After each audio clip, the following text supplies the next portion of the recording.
Hi hello welcome back. Healthy ആയിട്ടുള്ള മറ്റൊരു ഇഫ്താർ സ്നാക്കാണ് ഇന്ന്. എണ്ണയിലൊന്നും മുക്കി പൊരിക്കാത്ത നല്ല ഒരു സ്നാക്ക്.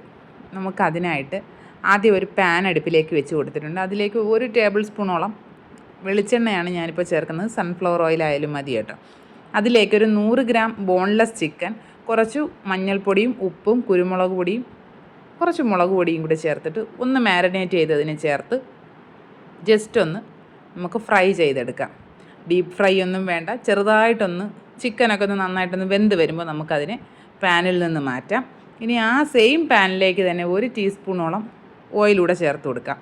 അതിലേക്കൊരു 6-7 അല്ലി വെളുത്തുള്ളി ചെറുതായിട്ട് ചോപ്പ് ചെയ്തതും 2 ചെറിയ പച്ചമുളകാണേ അത് ചേർത്ത് കൊടുത്തിട്ടുണ്ട്. പിന്നെ മീഡിയം സൈസ് 1 സവാള ചെറുതായിട്ട് കട്ട് ചെയ്തതും കൂടെ ചേർത്ത് 1/4 ടീസ്പൂൺ ഉപ്പ് കൂടി ചേർത്തിട്ട് നന്നായിട്ടൊന്ന് വഴറ്റിയെടുക്കാം. സവാളയുടെയും ഈ വെളുത്തുള്ളിയുടെയും പച്ചമുളകിൻ്റെയൊക്കെ പച്ചമണമെല്ലാം മാറി നന്നായിട്ട് അതൊന്ന് വഴണ്ട് വരുമ്പോൾ അതിലേക്ക് നമുക്ക് ഒരു 1/2 ടീസ്പൂണോളം കുരുമുളക് പൊടി ചേർക്കാം. വേറെ മസാലകളൊന്നും നമ്മൾ ചേർക്കുന്നില്ല കേട്ടോ. കുരുമുളക് പൊടി മാത്രമാണ് എരിവിനായിട്ട് ചേർക്കുന്നത്.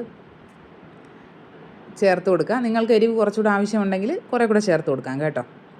ഇനി ഇതിലേക്ക് നമ്മൾ നേരത്തെ ഫ്രൈ ചെയ്ത ചിക്കനെ ഒന്ന് ക്രഷ് ചെയ്ത് അതുകൂടി ഇതിലേക്ക് ചേർത്ത് കൊടുക്കുന്നുണ്ട്. ഇനി ഇതിലേക്ക് ഒരു പിടി മല്ലിയില കൂടെ ചേർത്ത് കൊടുത്തിട്ട് നന്നായിട്ട് മിക്സ് ചെയ്യുക. ഈ ചിക്കനും മസാലയും എല്ലാം കൂടി നന്നായിട്ടൊന്ന് മിക്സ് ആകുന്നത് വരെ ഒന്ന് സോട്ട് ചെയ്യുക. എന്നിട്ട് നമുക്കിതിനെ ഈ പാനിൽ നിന്ന് മാറ്റി വേറൊരു പാത്രത്തിലേക്ക് വെക്കാം. ഈ പാനിൽ നമുക്കിനി ഒരു സോസ് കൂടി തയ്യാറാക്കാനുണ്ട് കേട്ടോ. എല്ലാം ഒരൊറ്റ പാനിൽ തീർക്കുകയാണ്. ഇനി നമുക്കതിലേക്ക് 1 ടേബിൾ സ്പൂൺ ബട്ടർ ചേർത്ത് കൊടുക്കാം. ബട്ടറിലേക്ക് 1 ടേബിൾ സ്പൂൺ മൈദ ചേർത്ത് കൊടുക്കുന്നുണ്ട്. ഈ മൈദ നന്നായിട്ടൊന്ന് റോസ്റ്റ് ചെയ്തെടുക്കുക. അതിൻ്റെ പച്ചമണമൊക്കെ നന്നായിട്ട് മാറി വരുന്നത് വരെ ഒന്ന് റോസ്റ്റ് ചെയ്തെടുക്കുക. അത് റോസ്റ്റ് ചെയ്തതിന് ശേഷം ഇതിലേക്ക് ഇനി ഒരു 1/4 കപ്പ് പാല് ഞാൻ ചേർക്കുന്നുണ്ട്. ആദ്യം ഒരു 1/2 കപ്പ് പാല് ചേർക്കുന്നു, പിന്നെ ഒരു 1/4 കപ്പ്, അങ്ങനെ 1/4 കപ്പ് പാല് ചേർത്ത് നന്നായിട്ട് മിക്സ് ചെയ്ത് നല്ലൊരു ക്രീമി ടെക്സ്ചറാക്കി എടുക്കുന്നുണ്ടേ. വീഡിയോസൊക്കെ ഇഷ്ടമാകുന്നുണ്ടെങ്കിൽ ചാനലൊന്ന് സബ്സ്ക്രൈബ് ചെയ്യുന്നതിനെക്കുറിച്ച് ആലോചിക്കേണ്ടതാണേ. വീഡിയോസ് ലൈക്ക് ചെയ്യുക, കമൻറ്റ് ചെയ്യുക, ഷെയർ ചെയ്യുക. ഇനി നമുക്ക് ഈ സോസിലേക്ക് ഒരു പിഞ്ച് ഉപ്പ് ചേർത്ത് കൊടുക്കാം. പിന്നെ ഞാനിതിലേക്ക് ഒരു സ്ലൈസ് ചീസ് കൂടെ ചേർക്കുന്നുണ്ട് കേട്ടോ. നിങ്ങൾക്ക് വേണമെങ്കിൽ ചേർത്താൽ മതി, താല്പര്യമില്ലാത്തവർക്ക് അത് സ്കിപ്പ് ചെയ്യാവുന്നതാണ്. ഇനി ഇതിലേക്ക് നമ്മൾ നേരത്തെ ചിക്കൻ്റെ മസാല ചെയ്തല്ലോ അതിനെ ചേർത്ത് കൊടുക്കുക. നന്നായിട്ട് മിക്സ് ചെയ്യുക. മസാലയും വൈറ്റ് സോസും എല്ലാം കൂടി നന്നായിട്ട് മിക്സ് ആയി കഴിയുമ്പോൾ റെഡിയായി. ഫ്ലെയിം ഓഫ് ചെയ്യുക. പിന്നെ ചെറുതായിട്ടൊന്ന് ചൂടാറാനായിട്ട് നമുക്ക് മാറ്റി വയ്ക്കാം. ഇനി നമുക്കത് എങ്ങനെയാണ് ഫില്ല് ചെയ്യുന്നത് നോക്കിയാലോ.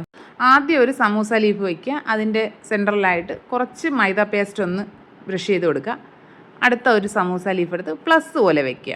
ഇനി അതിൻ്റെ സെൻറ്ററിലായിട്ട് കുറച്ച് 1 ടേബിൾ സ്പൂണോ 1.5 ടേബിൾ സ്പൂണോ മസാല വയ്ക്കുക. നമ്മൾ ഇതിനെ ഒന്ന് പൊതിഞ്ഞെടുക്കുക. അത്രയേ ഉള്ളൂ കേട്ടോ പരിപാടി. ഞാൻ ആദ്യം ഇതിലൊരു വളരെ മനോഹരമായൊരു കലാപരിപാടിയൊക്കെ നടത്താനൊരു ശ്രമം നടത്തിയിരുന്നു.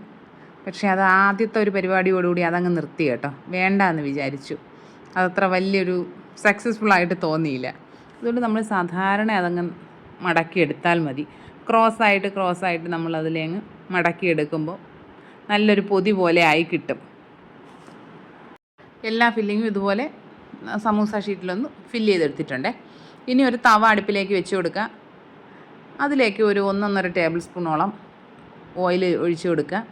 അതിലേക്ക് ഇതിനെ വെച്ച് ലോ ഫ്ലെയിമിലിട്ടിട്ട് നന്നായിട്ട് തിരിച്ചും മറിച്ചുമൊക്കെ ഇട്ട് ബ്രൗൺ കളറാക്കി എടുക്കുക.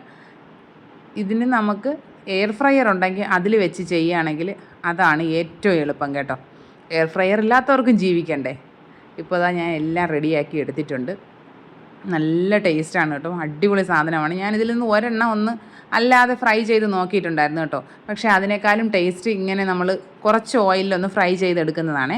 അപ്പോൾ എല്ലാ കൂട്ടുകാരും ട്രൈ ചെയ്ത് നോക്കുക. ഇനി മറ്റൊരു വീഡിയോ ആയിട്ട് ഉടനെ കാണാം. ബൈ.